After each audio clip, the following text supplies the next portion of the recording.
Hello students, मैं दीपिका सरफराज, पंडित जवाहरलाल नेहरू कला एवं विज्ञान स्नातकोत्तर महाविद्यालय बेमेतरा में अतिथि सहायक प्राध्यापक वाणिज्य विभाग में पदस्थ हूँ। आज का हमारा टॉपिक है सेल प्रमोशन, जिसको हिंदी में कहते हैं विक्रय संवर्धन। भाई आपने एडवर्टाइज जान लिया, पर्सनल सेलिंग जान लिया, अब हम जानेंगे सेल प्रमोशन होता क्या है। भाई विक्रय संवर्धन आप कह सकते हैं जो आपका प्रचार मिक्सचर है उसमें का एक तत्व है। प्रचार मिक्सचर में आप मिश्रण में आप जानते हैं क्या क्या आता है। एडवर्टाइजिंग, व्यक्तिगत विक्रय, प्रत्यक्ष विपणन या फिर प्रचार, ये सब मिला होता है। तो उसी में का एक पार्ट है सेल प्रमोशन।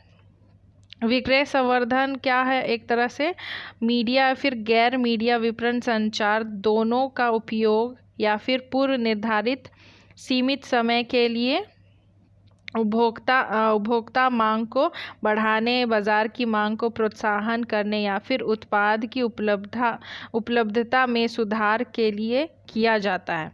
उदाहरण के लिए आप सेल प्रमोशन को अगर जानना चाहते हैं और तो आप इन वर्ड से समझ सकते हैं: प्रतियोगिता, कूपन, मुफ्त या फिर नुकसान के नेता, खरीद के बिंदु, प्रीमियम, पुरस्कार या फिर उत्पाद के नमूने या फिर छूट शामिल हैं। मतलब एक तरह से सेल प्रमोशन आपको बताती हूँ और इजी आपको वे में समझ आएगा। जो आप अप टू 50% डिस्काउंट या फिर buy one get one free, buy two get two, ये सब एक तरह से क्या है? सेल प्रमोशन है। यानी आपके प्रोडक्ट को ज़्यादा से ज़्यादा लोग पहचाने और उसकी बिक्री हो, यही होता है सेल प्रमोशन। विक्रय प्रचार को ग्राहक, विक्रय कर्मचारी या फिर वितरण चैनल के सदस्य पर निर्देशित किया जा सकता है। उपभोक्ता को लक्षित विक्रय पदोन्नति को उपभोक्ता विक्रय प्रोत्साहन कहा जाता है। खुदरा और थोक एवं लक्षित बिक्री संवर्धन को व्यापार बिक्री प्रचार कहा जाता है। और इसको हम जानते हैं क्या होता है। विक्रय संवर्धन एक प्रकार की खींच विपणन तकनीक है, जिसमें आप क्या करते हैं, यदि आपके पास एक उत्पाद है जो बाजार में नया है, जिसे बहुत अधिक ध्यान आकर्षित नहीं हो रहा या ध्यान नहीं मिल पा रहा है, तो आप इस उत्पाद को बिक्री प्रचार के माध्यम से या फिर सेल प्रमोशन के माध्यम से ग्राहक तक अधिक से अधिक पहुंचा सकते हैं। आप विभिन्न तकनीक, मतलब अलग अलग टेक्निक्स का यूज़ करके आप इसको ज़्यादा से ज़्यादा बेच सकते हो। जैसे आप का प्रोडक्ट में आप छूट दे दो, यानी डिस्काउंट्स जैसे बताई, अप टू 30%, अप टू 40%, या फिर 1+1 एक के साथ एक मुफ्त योजना का पेशकश करके, ऐसे बहुत सारे टेक्निक्स हैं जिसके कारण आप अपने प्रोडक्ट को ज़्यादा से ज़्यादा बेच सकते हो।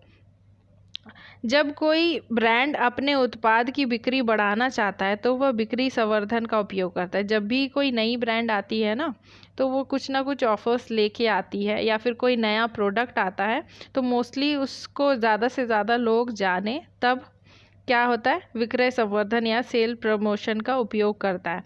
ब्रांड अपने उत्पादों के लिए नए ग्राहकों को आकर्षित करके या पुराने ग्राहक को विभिन्न तरीके से बनाए रख कर बिक्री बढ़ा सकता है। यानी सेल प्रमोशन से क्या है, आप पुराने कस्टमर जो हैं उनको तो रख ही सकते हो आप अट्रैक्शन में, साथ में नए कस्टमर को भी आप ऐड कर सकते हो। कंपनी अपने चैनल के डिलीवरी और वितरकों को अपने ब्रांड के लिए बेहतर प्रदर्शन करने और अपने स्टॉक को प्राप्त करने के लिए प्रेरित करता है।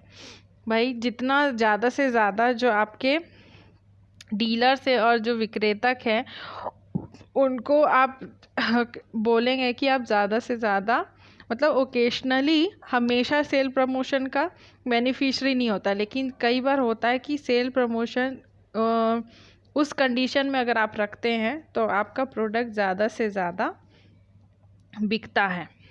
तो चलिए इसका मीनिंग देखते हैं। विक्रय संवर्धन एक विपणन रणनीति है जहां उत्पाद को उसकी मांग को प्रोत्साहित करने और उसकी बिक्री बढ़ाने के लिए अल्पकालीन आकर्षक पहल का उपयोग करके प्रेरित किया जा सकता है। जैसे बताए कि अगर आप ऑफर्स में अगर अपने प्रोडक्ट को प्रोत्साहित करेंगे तो वो ज़्यादा से ज़्यादा शॉर्ट टर्म के लिए है, वो आप हमेशा के लिए नहीं कर सकते हैं, शॉर्ट टर्म्स के लिए अल्पकालीन आकर्षक है, थोड़े टाइम के लिए लोग अट्रैक्ट होंगे, लेकिन आप हमेशा वो चीज़ करेंगे तो वो अट्रैक्ट उतना नहीं होंगे। Sale promotion is the one of the elements of the product promotional mix. The primary elements of the promotional mix are advertising, personal selling, direct marketing और पब्लिसिटी। ये चीज़ आपको पहले ही बता सकती हूँ। सेल प्रमोशन क्या है? एक प्रमोशनल मिक्स का बेसिक एलिमेंट है। जैसे एडवर्टाइजमेंट है वैसे ही सेल प्रमोशन है। तो अब कुछ डेफिनेशंस देख लेते हैं। AHR डेलेंस के अनुसार विक्रय संवर्धन का मतलब है कि बढ़ती बिक्री प्राप्त करने के उद्देश्य से उठाए गए कदम। अक्सर यह शब्द विशेष रूप से बेचने के प्रयासों को संदर्भित करता है जो व्यक्तिगत बिक्री और विज्ञापन के पूरक के लिए डिज़ाइन किए गए हैं और समन्वय द्वारा उन्हें और अधिक प्रभावित बनाने में मदद करता है। मतलब एक तरह से क्या है, सेल्स को बढ़ाने के उद्देश्य से ये किया जाता है सेल प्रमोशन। और आप ये कह सकते हैं जो आपका एडवर्टाइजिंग है और जो पर्सनल सेलिंग है उसके बीच का है, या फिर उसका सब्स्टिट्यूट आप कह सकते हैं कि उसके अलावा इन तीनों में अगर आप समन्वय बैठा कर करेंगे तो आपको अधिक प्रभावी बनाने में यह मदद करती है। फिर रोजर एवं स्ट्रॉन्ग के अनुसार क्या है कि बिक्री को बढ़ावा देने में व्यक्तिगत बिक्री से जुड़ी गतिविधियों के अलावा प्रायोजित संचार के सभी रूप शामिल हैं। इस प्रकार इसमें व्यापार, शो और प्रदर्शन, संयोजन, नमूना प्रीमियम, व्यापार भत्ते, बिक्री और डीलर प्रोत्साहन, पैक का सेट, उपभोक्ता शिक्षा और प्रदर्शन गतिविधियां, छूट, बोनस, पैक क्रय सामग्री या बिंदु और प्रत्यक्ष मेल सम्मिलित होते हैं। मतलब जो डिफरेंट गतिविधियां हैं या फिर विक्रय को बढ़ाने के लिए जो व्यक्तिगत विक्रय से जुड़ी गतिविधियां हैं, जिसमें ये फॉलोइंग्स जो इन्होंने कहा है कि आप प्रीमियम दीजिए या फिर आप अपने डीलर को प्रोत्साहित करिए, प्रोडक्ट को सेट में दीजिए, ऑफर्स में लाइए या फिर कोई छूट दीजिए, बोनस दीजिए, ये सब क्या है आपकी बिक्री को बढ़ाता है। तो चलिए आगे देखते हैं। अब नेक्स्ट, विक्रय संवर्धन के उद्देश्य क्या क्या हैं, ऑब्जेक्टिव्स क्या क्या हैं। उत्पाद के विषय में जानकारी देना। भाई आपको अपने प्रोडक्ट के बारे में जानकारी भी देना है। प्रोडक्ट के बारे में आप बताएंगे तभी तो आप ज़्यादा से ज़्यादा सेल कर पाएंगे। संवर्धन गतिविधियों से भावी ग्राहकों को उत्पाद के विषय में जानकारी दी जाती है, यानी जो आप सेल प्रमोशन कर रहे हैं उससे आप प्रोडक्ट के बारे में उनको बता रहे हैं, उस प्रोडक्ट को इंट्रोड्यूस कर रहे हैं। जैसे हमने मीनिंग में जाना, जब भी कोई नया प्रोडक्ट मार्केट में आता है तो उसको ज़्यादा से ज़्यादा लोग जाने करके सेल प्रमोशन का यूज़ किया जाता है। तो जब भी ऑफर्स आता है, कुछ ऐसे रहता है जिसको हम नहीं जानते हैं, नॉर्मली हम वैसी वस्तु लेते हैं जिसकी जानकारी हमको पूरी तरीके से है, लेकिन कई बार ऐसा होता है ना कि हम सेल प्रमोशन के थ्रू कई प्रोडक्ट्स को और जानते हैं। ब्रांड के प्रोडक्ट खासकर सेल प्रमोशन के थ्रू हम उनसे ज़्यादा रूबरू होते हैं। दूसरा है ग्राहकों को प्रोत्साहन करना, यानी ग्राहकों को एक तरह से प्रमोट करना। संवर्धन क्रिया द्वारा ग्राहकों को अपने उत्पाद व सेवा खरीदने के लिए प्रोत्साहित किया जाता है। ऐसा उन्हें अनेक प्रकार से प्रलोभन देकर तथा उत्पाद के विषय में याद दिलाते रहने के लिए किया जाता है। यानी जो ग्राहक ले रहे हैं उस प्रोडक्ट को, लेकिन कई बार होता है ना कि अगर उससे और कुछ रीज़नेबल प्राइस में मिल जाए तो हम उसमें कूद जाते हैं।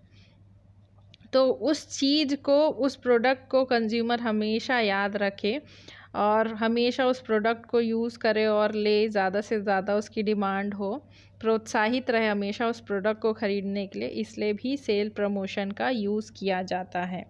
तीसरा है विपणन प्रणालियों से संपर्क, कॉन्टैक्ट विद डिस्ट्रीब्यूशन सिस्टम। जो संवर्धन द्वारा वितरण प्रणाली के सदस्य हैं, जैसे थोक व फुटकर व्यापारी इत्यादि, को उत्पाद की जानकारी दी जाती रहती है तथा उनसे संबंध बने रहते हैं। वही जो विक्रय संवर्धन आप कर रहे हैं उससे क्या होता है, जो आपके थोक विक्रेता हैं और जो फुटकर विक्रेता हैं उनको भी कहीं ना कहीं एक तरह से आप कह सकते हैं लाभ मिलता है। और आप अगर उनको बताएं तो उनका आप अपने प्रोडक्ट को बेचने के लिए उनको ये कह सकते हैं कि आप भी उस प्रणाली को अपनाइए, या फिर कि हम इस प्रोडक्ट में ऐसा कर रहे हैं, ऐसा इन्फॉर्मेशन उनको बताइए। अगला है उत्पाद व निर्माण की छवि बने रहे, image of product and manufacture. संवर्धन द्वारा उत्पाद की छवि, उत्पादकता की छवि व अंतर्राष्ट्रीय विपणन की दशा में देश की श्रेष्ठ छवि बनाए रखने में सहायता मिलती है। भाई आप जितने बार अपना प्रोडक्ट प्रमोशन या सेल प्रमोशन करेंगे उससे क्या है, उत्पाद का भी क्या होगा, छवि बना रहेगा। जो निर्माता जो उसको बना रहा है उसकी छवि भी बनी रहेगी। साथ में अगर आप इंटरनेशनली आप प्रोडक्ट बेच रहे हैं तो वहाँ आपके देश की छवि भी होगी, क्योंकि वो प्रोडक्शन आपके देश में हो रहा है। तो उस छवि को बनाए रहने के लिए कई बीच बीच में ये सब करना ज़रूरी होता है, यानी सेल प्रमोशन करना ज़रूरी होता है। नेक्स्ट है प्रतियोगी की विक्रय संवर्धन रणनीति का प्रतिकार करने के लिए।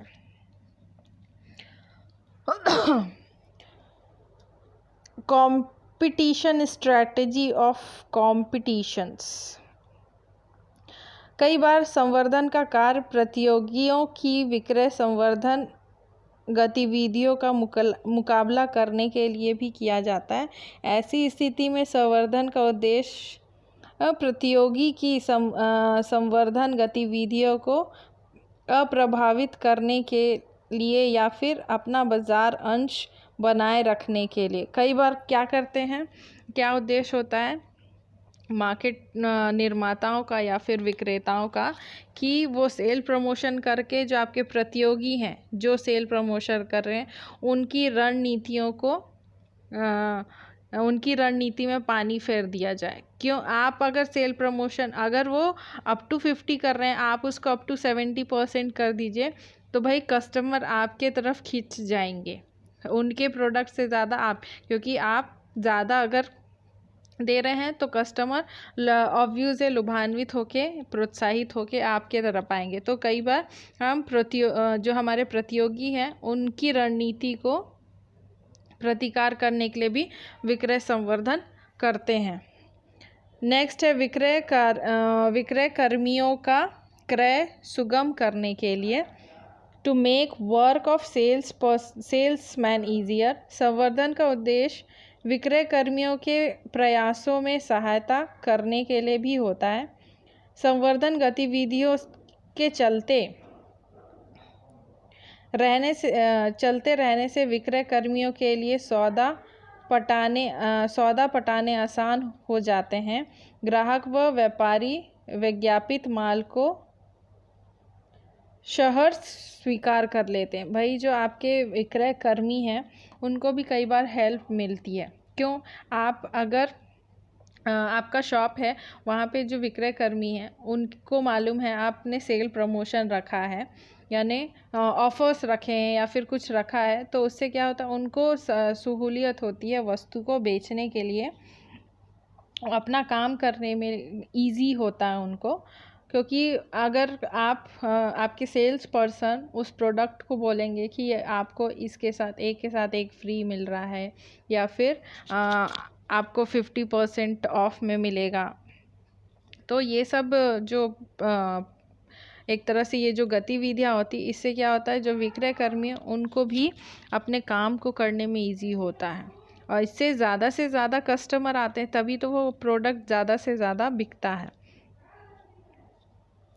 नेक्स्ट है विज्ञापन व वैयक्तिक विक्रय के बीच की खाई को पाटना। मतलब एडवर्टाइजिंग और पर्सनल सेलिंग के बीच जो खाई है उसको पाटने का काम करता है। अगर आप एडवर्टाइजिंग कर रहे हैं तो ज़रूरी नहीं है कि कस्टमर आपका प्रोडक्ट खरीदेगा, या फिर जो आप सेल प्रमोशन पर्सनल सेलिंग कर रहे हैं उसमें भी कई बार ऐसा होता है कि कस्टमर प्रोडक्ट नहीं लेता है। लेकिन सेल प्रमोशन क्या है, एक ऐसा लुभावना ऑफ़र रहता है इसमें कि कस्टमर है उस प्रोडक्ट को खरीदेगा ही खरीदेगा। विज्ञापन से आप इंफॉर्मेशन दे रहे हो, वहाँ पर्सनल सेलिंग में आप कंज्यूमर को पास जाके कन्विंस कर रहे हो, लेकिन फिर भी वो कई बार उस कन्विंस के बावजूद आपके प्रोडक्ट को इग्नोर कर देते। लेकिन सेल प्रमोशन एक ऐसा फेविकॉल है जो उन दोनों को जोड़ने में बहुत अच्छा काम करता है। लास्ट है विक्रय में ऋतुकालीन कमी को दूर करना। To reduce seasonal decline in sales. कुछ उत्पाद किसी विशेष ऋतु में ही बिकते हैं, वह ऋतु व्यतीत हो जाने पर उनकी विक्रय में कमी आ जाती। उदाहरण, चाय या कॉफ़ी की मांग शरद ऋतु में अधिक होती, गर्मी के मौसम में उनकी बिक्री बढ़ाने के लिए उनकी बिक्री बढ़ाने के लिए उनका शीतल पेय के रूप में प्रचार किया जा सकता है। मोस्टली प्रोडक्ट आप देखेंगे, कुछ ही प्रोडक्ट ऐसे हैं जो ऑल ओवर सीज़न चलता है, लेकिन कुछ प्रोडक्ट ऐसे होते हैं जो सीजनली चलते हैं। जैसे अभी गर्मी का मौसम है, गर्मी में आप क्या है, कोल्ड ड्रिंक्स हो गया या फिर जो ठंडे पेय पदार्थ हैं उसको हम प्रेफर ज़्यादा करते हैं गर्म चीज़ों से। ठंड में लेकिन हमको थोड़ा सा जो गर्माहट दे वो सारी चीज़ें प्रेफर करते हैं। लेकिन कई बार क्या होता है कि सेल्स प्रमोशंस के थ्रू जो ऑफ सीज़न वाले प्रोडक्ट हैं वो भी कई बार बिक जाते हैं। मोस्टली आपने देखा होगा फैशन ट्रेंड्स में, क्योंकि अब फैशन ट्रेंड्स ऐसा होता है कि हर टाइम में थोड़े थोड़े चेंजेस आते रहते हैं। उस चीज़ को निकालने के लिए मोस्टली जो विक्रेता होते हैं सेल प्रमोशन को अपनाते, क्योंकि भाई उनके पास स्टॉक है, उस स्टॉक को निकालना है तो वो क्या करेंगे, थ्रू सेल प्रमोशन उसको निकाला जाता है, तब वो नए स्टॉक आ सकें। आपने देखा होगा मॉल्स में जो सीज़न में ऑफ़र्स लगते हैं वो एक तो ज़्यादा से ज़्यादा बिकने के लिए, लेकिन कई बार ऑफ सीज़न में भी जो ऑफ़र्स लगते हैं वो उस प्रोडक्ट को लोग ख़रीद नहीं रहे हैं या फिर वो उसका सीज़न नहीं है, यूज़ नहीं होता, इसलिए उसको इग्नोर करते हैं। लेकिन ऑफ़र्स में रहेगा तो हम एक बार उसको ख़रीदने की तरफ प्रोत्साहित हो जाते हैं। तो thank you. Be safe, be healthy.